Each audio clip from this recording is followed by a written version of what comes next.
Supreme court की recent एक judgement आई। उन्होंने आजकल जो चीज़ें हो रही हैं थोड़ा विमेन के फेवर में कुछ लोगों को लगता है, तो सुप्रीम कोर्ट ने एक टर्मिनोलॉजी यूज़ करी, न्यू लीगल टेररिज्म। यानी कि जो आजकल देश की महिलाएं हैं, कुछ चुनिंदा महिलाएं, वो कानून का गलत इस्तेमाल कर रही हैं। पोस्ट के बारे में जब हम सुनते हैं तो कहीं ना कहीं ये चीज़ हमें लगता है कि ये भी उसी का पार्ट है। इस देश के मर्द समाज को ना मैम इस पोस्ट से भी दिक्कत है, और ये जो हो रहा है कहीं ना कहीं वो भी मानता है कि ये गलत हो रहा है।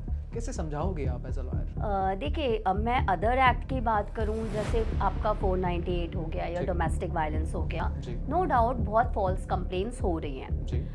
मैं आपको वहाँ के सेक्शन में, मतलब वहाँ के लॉ में और यहाँ के लॉ में एक डिफरेंस बताना चाहूँगी ठीक है। कि अगर आप बीएनएस या आप डोमेस्टिक वायलेंस में जाते हो, जो वहाँ पे ये चीज़ नहीं होती कि अगर विमेन ने कोई फॉल्स कंप्लेन कर दी तो उसके खिलाफ क्या एक्शन होगा, ये उन सेक्शंस में नहीं है, उन एक्ट्स में नहीं मेंशन्ड है क्लियरली। ठीक है। ठीक है, नो डाउट बहुत फॉल्स कंप्लेन हो रही हैं, लेडी कर रही हैं just to extort the money and all, that is a different part. और इससे ये बहुत अनफॉर्चुनेटली ये कहना पड़ता है कि सच में जिस लेडी के साथ फिर गलत हो रहा है ना, वो भी सफ़र कर रही है, ठीक है, इस मिसयूज़ की वजह से, but that is a different part. If I talk about the POSH act, POSH act लगता है कि it is just specially for the females, no doubt female के लिए ही है, बट उसमें बहुत क्लियरली ये मेंशन्ड है कि अगर आप कोई फॉल्स कंप्लेन करोगे तो आपको भी उसके लिए पनिशमेंट मिलेगी, आपको भी जॉब से निकाला जाएगा,